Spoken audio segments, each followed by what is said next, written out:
குழந்தைகளை பராமரிக்கும் வீட்டு பெண்ணின் ஆடையை களைந்து ஏனைய பணியாளர்கள் முன்பாக நிர்வாணப்படுத்தி அநாகரிகமாக நடந்து கொண்டது மாத்திரமல்லாது அதை காணொலியாக பதிவு செய்து சமூக வலைதளங்களில் பதிவிட்ட பிரபல வர்த்தகர் உள்ளிட்ட மூவர் போலீசாரால் கைது செய்யப்பட்டனர்.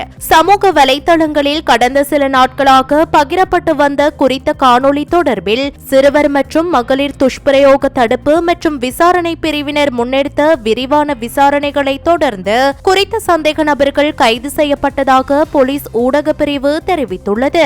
பொரலை ஃபேர்ஃபீல்ட் பகுதியைச் சேர்ந்த 43 வயதுடைய குறித்த வர்த்தகர் இச்சம்பவத்தின் பின்னர் போலீசாரிடமிருந்து தப்பிப்பதற்காக பல ஹோட்டல்களில் தங்கியிருந்துள்ளார். விசாரணைகளை முன்னெடுத்திருந்த போலீசார் கொழும்பு அலுத்கடை நீதிமன்றில் இந்த வழக்கு தொடர்பான சமர்ப்பணங்களை முன்வைத்திருந்ததுடன் சந்தேக நபருக்கு எதிராக வெளிநாட்டு பயண தடையினையும் பெற்றிருந்தனர். இந்நிலையில் சந்தேக நபர் சட்ட நடவடிக்கைகளை தவிர்க்கும் நோக்குடன் ஹிக்கடுவ பகுதியில் உள்ள பிரபல ஹோட்டல் ஒன்றில் தங்கியிருந்த போது ஞாயிற்றுக்கிழமை அன்று கைது செய்யப்பட்டார். மேலும் இந்த குற்றச்செயலுக்கு உதவி ஒத்தாசை வழங்கியமை மற்றும் போலீசாருக்கு சாட்சியங்களை மறைத்தமை ஆகிய குற்றச்சாட்டுகளின் பேரில் எஹலியோகட பகுதியைச் சேர்ந்த 44 மற்றும் 55 வயதுடைய இருவர் கைது செய்யப்பட்டுள்ளனர். சிறுவர் மற்றும் மகளிர் துஷ்பிரயோக தடுப்பு பிரிவுக்கு பொறுப்பான பிரதி போலீஸ் மா அதிபரின் நேரடி கண்காணிப்பின் கீழ் முன்னெடுக்கப்பட்ட விசாரணையில் பாதிக்கப்பட்ட பெண் அடையாளம் காணப்பட்டுள்ளார். குறித்த பெண் வர்த்தகரின் வீட்டில் குழந்தைகளை பராமரிக்கும் பணியில் ஈடுபட்டிருந்த போது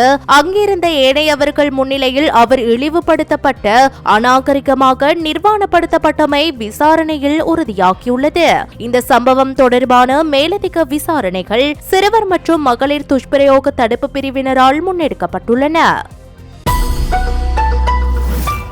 ஜிந்துப்பட்டி பகுதியில் துப்பாக்கிச் சூடு நடத்தி ஒருவரை கொலை செய்து 2 பிள்ளைகளுக்கு காயங்களை ஏற்படுத்திய சம்பவம் தொடர்பில் 5 சந்தேக நபர்கள் கைது செய்யப்பட்டுள்ளனர். நேற்று மற்றும் நேற்று முன்தினம் ஆகிய தினங்களில் கரையோர போலீஸ் நிலைய அதிகாரிகளால் ஜிந்துப்பட்டி மற்றும் கொட்டாஞ்சேனை ஆகிய பகுதிகளில் மேற்கொள்ளப்பட்ட விசேட சுற்றிவளைப்பின் போது இவர்கள் கைது செய்யப்பட்டுள்ளனர். அதற்கமைய இக்குற்றத்திற்கு உதவியாக மற்றும் உடந்தையாக இருந்தமை தொடர்பில் சந்தேக நபர் ஒருவர் 4 கிராம் 200 மில்லிகிராம் ஹெரோயினுடன் கைது செய்யப்பட்டுள்ளதுடன் மேலும் 3 சந்தேக நபர்களும் ஒரு பெண் சந்தேக நபரும் கைது செய்யப்பட்டதாக போலீசார் தெரிவித்தனர். பெண் சந்தேக நபர் 49 வயதுடையவர் என்பதோடு ஏனைய சந்தேக நபர்கள் 18, 33, 40 மற்றும் 43 வயதுடைய கொழும்பு 13 பிரதேசத்தைச் சேர்ந்தவர்கள் ஆவர்.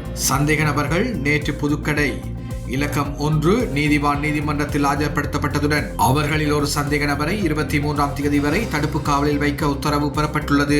ஏனைய சந்தேக நபர்கள் மற்றும் பெண் சந்தேக நபர் ஆகியோர் எதிர்வரும் 26ஆம் தேதி வரை விளக்கமறியலில் வைக்கப்பட்டுள்ளனர். கரையோர போலீசார் மற்றும் கொழும்பு வடக்கு பிரிவு குற்ற விசாரணை பணியகம் ஆகியவை மேலதிக விசாரணைகளை மேற்கொண்டு வருகின்றன. சட்டவிரோதமாக ஈடுபட்டதாக சந்தேகிக்கப்படும் 28 கோடியே 33 லட்சம் ரூபாய் பணம் மற்றும் 2 வாகனங்களுடன் சந்தேக நபர் ஒருவர் பண மோசடி தடுப்பு சட்டத்தின் கீழ் கைது செய்யப்பட்டுள்ளார். சட்டவிரோத சொத்துக்கள் விசாரணை பிரிவின் அதிகாரிகளால் நேற்று மேற்கொள்ளப்பட்ட விசேட சுற்றிவளைப்பின் போது இந்த நபர் கைது செய்யப்பட்டுள்ளார். இவ்வாறு கைது செய்யப்பட்டவர் குருநாகல் இப்பாகமுவ பிரதேசத்தைச் சேர்ந்த 40 வயதானவர் என தெரிவிக்கப்படுகின்றது. வெளிநாட்டில் மறைந்திருப்பதாக சந்தேகிக்கப்படும் போதைப்பொருள் கடத்தல்காரர் ஒருவருடன் இந்த சந்தேக நபர் தொலைபேசி மூலம் தொடர்புகளை பேணி அக்கடத்தல்காரரின் ஆலோசனையின் பேரில் இந்த நாட்டில் உள்ள போதைப்பொருள் கடத்தல்காரர்களிடமிருந்து இப்பணத்தை சேகரித்துள்ளதாக ஆரம்பகட்ட விசாரணைகளில் இருந்து தெரிய வந்துள்ளது.